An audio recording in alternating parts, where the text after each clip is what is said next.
everyone, it's Gordo here from Gordo's Games, and I'm bringing you some Digimon TCG content today. And today I'm bringing you a deck profile for Royal Knights. That's as much detail as I'm going to go into with the deck. I'll let the deck profile speak for itself. Just a disclaimer here for any deck profiles I do. These are all decks I've tested. Not necessarily of all my own creation, because the fact is we all have to take something from somewhere. We do have a Japanese meta that is basically done all this before us. So if there are similarities with the builds that are out there, all credit to them. I do discuss a lot of things with my team. People like Gruffy gets good, so you may see similarities and stuff. But if you do like the content, don't forget to like, comment, subscribe, and hit the bell for notifications so you know when this content goes live for you. Get into it. Alright, we're going to start off with the eggs. So with Royal Knights, and everybody naturally assumes black. We're going red. We're going 4 Coromon to start with. If you've got 40 Dilution Sources, you get 1000 DP buff, which is always nice. Not so much black gets a lot of access to, so you know, red does. So that's why we're trying to run nice this way. We run a 1-of Demi Meramon. You attack into the player, you get 1000 DP. Doesn't matter what level you're at, which is always nice. You can flex these however you feel through the net. But that's the choice I went down with. Rookies, I believe I run 14. I'll just double check for you. First of all, we run 2 Starter Agumon, which is the Galantmon one. You attack into the player, you get 2000 DP buff, which is very good, especially for Galantmon. 11k, making it to 13, puts it out of the range of most level 6s, apart from things like a Nidhogg or anything like that. So really good. We run 4 of the Agumon from the original starter deck. 1000 DP buff on your turn, no other parameters. So generally just good, so you can look to attack over the Digimon with this. This one only applies if you attack the player. This one is just in general. So they're both situationally good. This could become a 3-3. This ratio has worked out quite nicely for me. We run 4 Geomon. The one allows you to warp Digivolve into Galantmon if you feel your opponent has a level 6 or higher on the board. So, and for a cost of 4, and also has an inheritable once per turn. When an opponent's Digimon is deleted, trigger draw 1. The really good card allows you to turbo up if you get put behind. This does allow you to try and catch back up by going to level 6 straight off the bat if your opponent's got and you haven't. And then we run 4 Monogmon. 2 cost vanillas allows us to play out. So if we haven't got the memory, we need to get a blocker down. Throw this down for 2, 1 into your blocker. So always nice to have those as a backup. So 14 there. Level 4s, we run 11. So first of all, we run 3 Groundmon. Really good card. Your turn, once per turn, inherit players when an opponent's Digimon is deleted, gain 1 memory. It doesn't say by card effect, doesn't say by battle, it just says deleted. So no matter how you do it, you gain the memory back, which is always good to see. A way of BT2 Galantmon keeping its turn, for instance, and just generally extending your turns. We run 4 Security Greymon. Reason being, getting the additional check with some of these. So the Digimon is always nice, just to like, add that little bit extra pressure. And we have ways of getting a DP buff, so we don't necessarily need more DP buff at level 4. And then we run 4 blockers. 1 cost Evo, so it helps in the turbo side of it, and it's just a blocker there to help save the game if you're in a bad situation. So we'll run 11 there. Level 5 is where it gets a little bit different.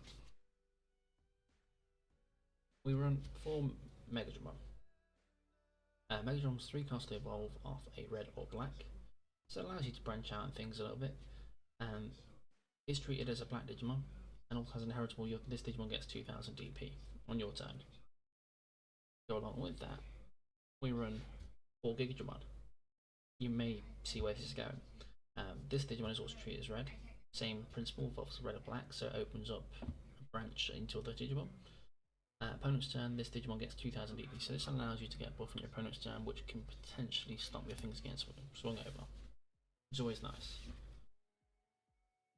And obviously, because you know, kind of just gave away the whole thing now, we are running 3 Alphamon. The reason I'm running Alphamon in red here as a base is the DP buff from this is great. But it's also nice if you don't have to DP buff and get additional check. So I know you can do it with Sunariza, but obviously you're almost forced every time to have to use a DP buff to get within threshold. This has no threshold, so you can do it without choosing to buff yourself. And then if you don't buff yourself, you gain 2 memory back, so you're extending your turns even further. We run a 1-off Ganku. Good solid removal, allows us to clear up some things that could be a nuisance at some stage, or just clear out an entire tower if it's the only thing on board. And then we run 3 Gallant. This one over the BT2 Gallant because I don't run any of the red tamers. So I won't get full value out of this effect. Obviously this effect for us taking out security is amazing late game, but I'm looking to try and push aggressive in this deck. This has security attack +1 with a Greymon security attack +2. So very strong effects, as well as delete one of your opponent's Digimon with 4000 DP or less. If no Digimon was deleted by this effect, this Digimon gets 3000 DP for the turn. So if I don't delete anything, it becomes 14k. If you have some of these buffs on it, potentially 15 to 16, so it's quite a safe swing.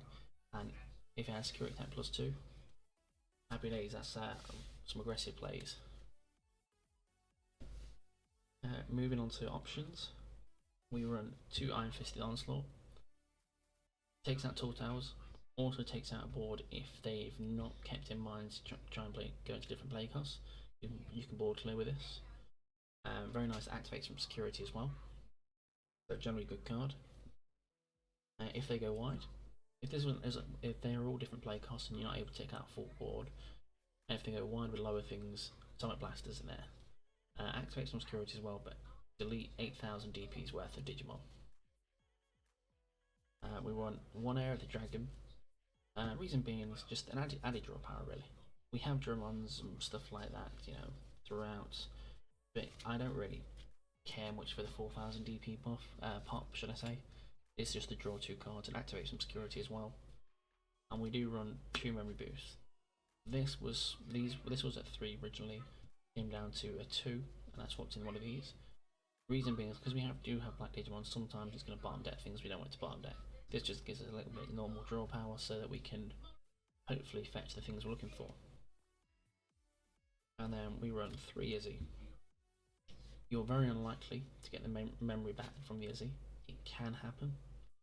I've not had it happen very often, but it is nice to know what the next 3 cards are going to be for yourself, so you have a general idea of how your next turn is going to play out, or next couple of turns possibly, and how things go. So that's the deck. That's my Royal Knights version. Alphamon, Ganku and Gallantmon at the top end. Reason being, I like Alphamon. That whole DP buff is great. You get that and you have that alongside the additional attack from the security Greymon. Great time. You're looking to push for a lot of damage. But that's the deck. If you like it, don't forget to like, comment, subscribe, and hit that bell for notifications so you know when this content goes live for you. But let me know what your thoughts are. Next up, mine. Let's get going.